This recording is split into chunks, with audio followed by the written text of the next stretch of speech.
Updates చూసుకుంటే ఇవాళ ఢిల్లీలోని జంతర్ మంతర్లో తెలంగాణ కాంగ్రెస్ నాయకులు బీసీ ధర్నా చేపట్టనున్నారు. 42% బీసీ రిజర్వేషన్ బిల్లును రాష్ట్రపతి ఆమోదించాలంటూ కాంగ్రెస్ డిమాండ్ చేస్తుంది. తెలంగాణ సీఎం రేవంత్ రెడ్డి, మంత్రులు, ఎంపీలు ధర్నాలో పాల్గొననున్నారు. 11 గంటల నుంచి మధ్యాహ్నం 1 గంట వరకు ధర్నాకు అనుమతినిచ్చారు. బీసీ ధర్నాలో ఏఐసీసీ అగ్రనేతలు రాహుల్ గాంధీ, ప్రియాంక గాంధీ ధర్నాలో పాల్గొననున్నారు.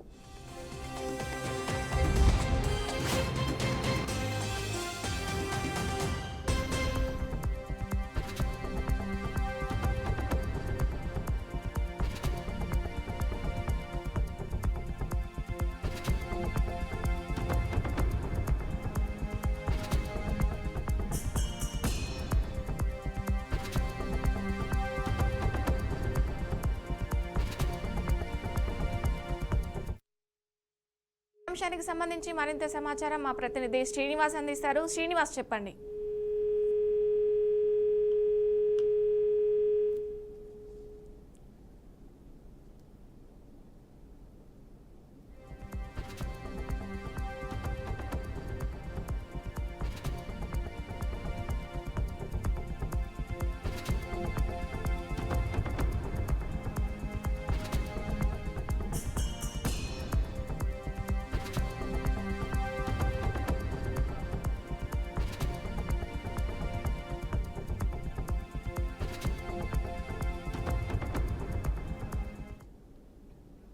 ఇవాళ ఢిల్లీలోని జంతర్ మంతర్లో తెలంగాణ కాంగ్రెస్ నాయకులు బీసీ ధర్నా చేపట్టనున్నారు.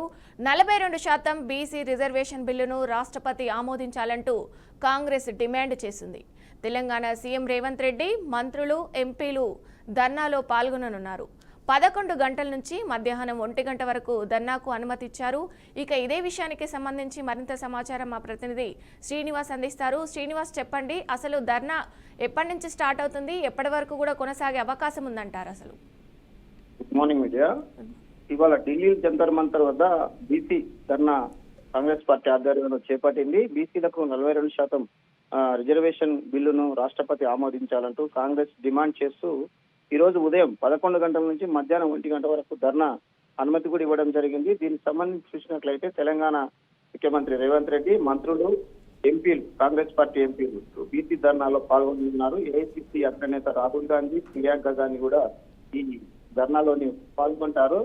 దీనికి సంబంధించి దేశవ్యాప్తంగా ఉన్నటువంటి బీసీలకు సంబంధించిన రిజర్వేషన్ అమలు పరచడంలోని పూర్తి స్థాయిలోని నిర్లక్ష్యం చేస్తున్నటువంటి కేంద్ర ప్రభుత్వంపై కాంగ్రెస్ పార్టీ నిరసన వ్యక్తం చేస్తూ బీసీలకు ఉన్నటువంటి రిజర్వేషన్ 32% అమలు చేయాలని కూడా రాష్ట్రపతికి రేపు వినతి ఇవ్వనున్నారు. ఈ రోజు జరిగేటటువంటి ధర్నా కార్యక్రమం సంబంధించి తెలుగు రాష్ట్రాలలోని ప్రధానంగా తెలంగాణ ముఖ్యమంత్రి రేవంత్ రెడ్డి ఆధ్వర్యంలో పూర్తి స్థాయి మంత్రివర్గాల సమావేశంతో పాటు పూర్తిగా నాయకులు కూడా మీటికే చేరుకున్నారు.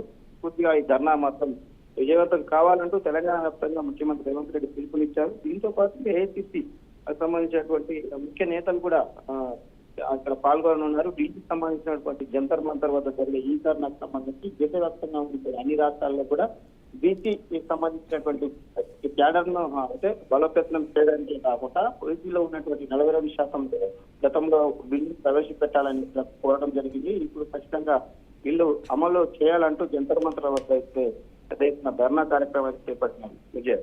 Okay, right. Thank you Srinivas.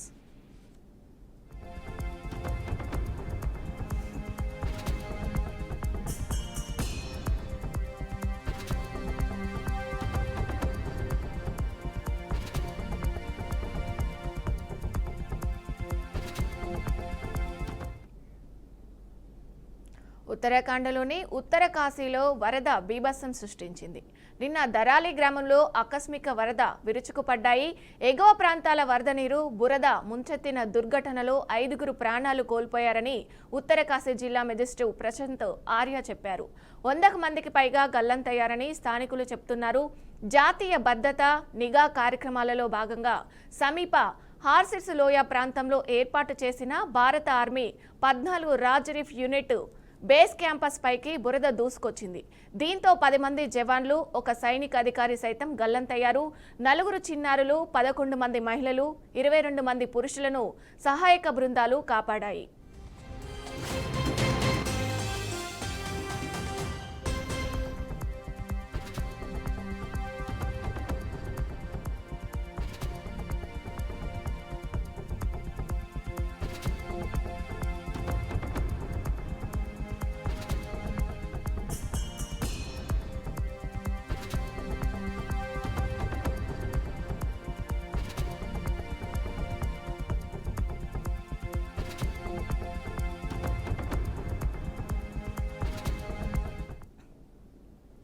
వరదల్లో కార్లు చెట్లు కొట్టుకుపోగా భవనాలు కుప్పకూలి భారీగా ఆస్తి నష్టం వాటిల్లింది.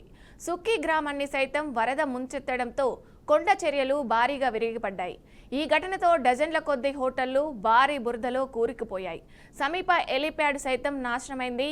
భూ ఘటనతో హరిద్వార్ డెహ్రాడూన్ రైల్వే ట్రాక్ పై కొండ చర్యలు విరిగిపడడంతో అధికారులు పలు రైళ్లను రద్దు చేశారు.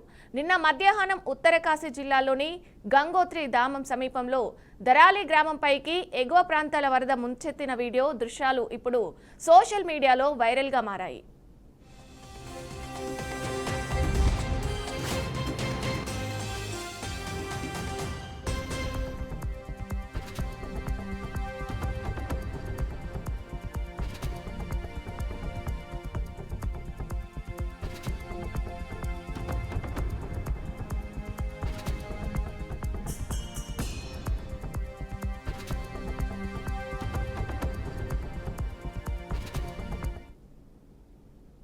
ఇక ఇదే అంశానికి సంబంధించి మరింత సమాచారం మా ప్రతినిధి నాయుడు అందిస్తారు. నాయుడు, చెప్పండి, అక్కడ పరిస్థితి అసలు ఎలా ఉందంటారు? థ్యాంక్ యూ విజయ. ఉత్తర భారతదేశాన్ని వరద బీభత్సం అయితే వెంటాడుతున్న పరిస్థితి మనకి కనిపిస్తుంది. ఇప్పటికే అక్కడ కురిసినటువంటి వానలు కావచ్చు, అక్కడ ఉన్న వరద బీభత్సాన్ని అయితే మాత్రం ఉత్తర భారతదేశంలో ఉన్నటువంటి ఉత్తరాఖండ్ ప్రాంతాలను అయితే మాత్రం పూర్తిగా ముంచెత్తిన పరిస్థితి కనిపిస్తుంది. పూర్తి నీటితో కనబడడం, అదేవిధంగా చూసుకున్నట్టు ఈ క్లౌడ్ బరస్ట్ కారణంగా ఏర్పడినటువంటి ఈ వర్షాల కారణంగా కుంభవృష్టి ఒక్కసారిగా కురవడంతో అయితే కనుక అక్కడ నదులు, వాగులు, వంతులు పొరులుతున్న పరిస్థితి అయితే ఉంది. పూర్తిగా రోడ్లన్నీ జలమయమయ్యాయి. పూర్తిగా అక్కడ ఉన్న వరద బీభత్సానికి సంబంధించి అయితే మనకు విజువల్స్ లో చూసినట్టయితే కనుక కనిపిస్తూ ఉంటుంది. అయితే మనకు ప్రధానంగా అక్కడ ఉన్నటువంటి ఉత్తర భారతంలో ముంచెత్తిన వర్షాల కారణంగా అక్కడ వరద నీరు వచ్చి చేరడంతో అయితే మాత్రం పలు రాష్ట్రాల ప్రమాదకర స్థితిలో కూడా నదులు కూడా ప్రవహిస్తున్న పరిస్థితి మనకి కనిపిస్తుంది. దీంతో పాటు అక్కడ ఉన్నటువంటి ఒక్కసారిగా కురిసినటువంటి కుంభవృష్టి కారణంగా అక్కడ నీరైతే పెద్ద ఎత్తున చేరడం కనిపిస్తుంది. అదేవిధంగా చూసుకుంటే ఉత్తరప్రదేశ్ సంబంధించి ఇటు ప్రయాగ్రాజ్ లో కూడా నీటి మట్టం అయితే క్రమక్రమంగా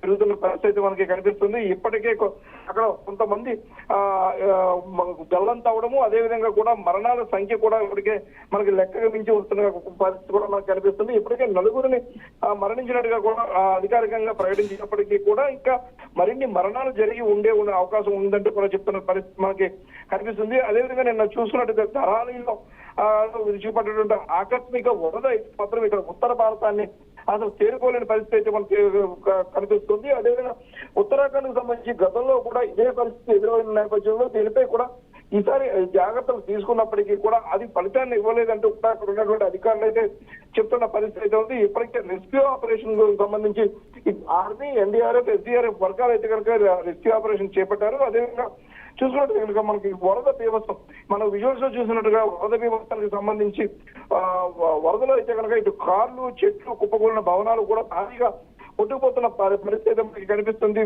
చెట్లు అయితే కనుక భారీగా కూలిపోయిన పరిస్థితి అయితే ఉంది. ఆస్తి నష్టం చూసుకున్నట్టయితే కనుక చాలా ఎక్కువగా ఉంటుందంటూ కూడా ఇప్పటికే చెప్తున్న పరిస్థితి అయితే ఉంది. అదేవిధంగా ఈ సుక్కి గ్రామాన్ని ముంచుతున్నటువంటి వరద బీభత్సం చూసుకుంటే కొండ చర్యలు విరిగిపడుతున్నటువంటి విధానం కావచ్చు, అక్కడ ఉన్న మన విజువల్స్ లో చూసినట్టుగా చూసుకున్నది ఇదైతే మొత్తం ఓవరాల్ గా మీడియాలో ఇది ఒక సంచలనంగా మారిన పరిస్థితి అయితే ఉంది. అక్కడ వీడియో కొండ చర్యలు విరిగిపడుతున్న విధానం కావచ్చు, లేదంటే ఆ వరద బీభత్సానికి సంబంధించి అయితే చాలా ప్రమాదకరంగా అంటే భయభ్రాంతులకు గురి చేసే విధంగా ఉన్నటువంటి పరిస్థితి అయితే మనకి ఇక్కడ ఉంది.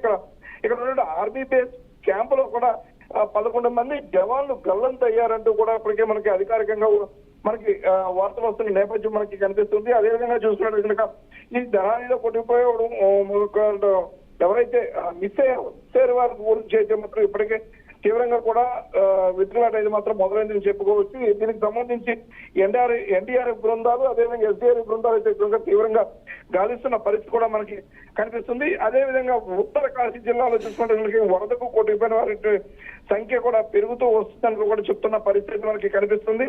అదేవిధంగా ఒక్కసారి వరద బీభత్సం చూసుకున్నట్టయితే కనుక ఇక్కడ నీటితో బురదతో పెద్దగా మనకి పెద్ద ఎత్తున అయితే శిథిరాలు అయితే మనకి కనిపిస్తున్న పరిస్థితి అయితే మనకు కనిపిస్తుంది. అదేవిధంగా ఇక్కడ ధరాలిలో కొండ దిగువన చూసుకున్నట్టయితే కనుక ఈ వరద బీభత్సానికి అయితే కనుక ఎవరు కూడా బయటికి వెళ్ళలేని పరిస్థితి కూడా మనకు కనిపిస్తుంది. హరిద్వార్ డెహ్రాడూన్ రైల్వే ట్రాక్ లో కూడా కొండ చర్యలు విరిగిపడడంతో అయితే అక్కడ రైలు తాలూకా దీన్ని కూడా మొత్తం ఆపివేసిన పరిస్థితి అయితే ఉంది. రద్దు చేసిన రైలుతో అయితే మాత్రం అక్కడ ఉన్న చాలా మంది ఇబ్బందులు పడుతున్న పరిస్థితి కూడా మనకి కనిపిస్తూ ఉన్న అయితే పరిస్థితి కూడా ఉంది Vijaya. Okay, right, thank you Naidu.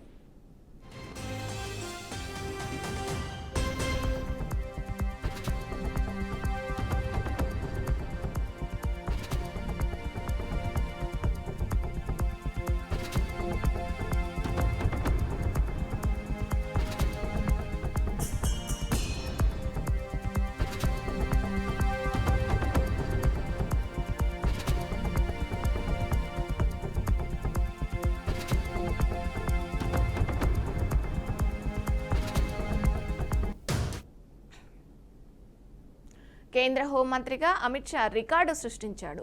హోంమంత్రిగా Amit Shah అత్యధిక కాలం పనిచేశారు.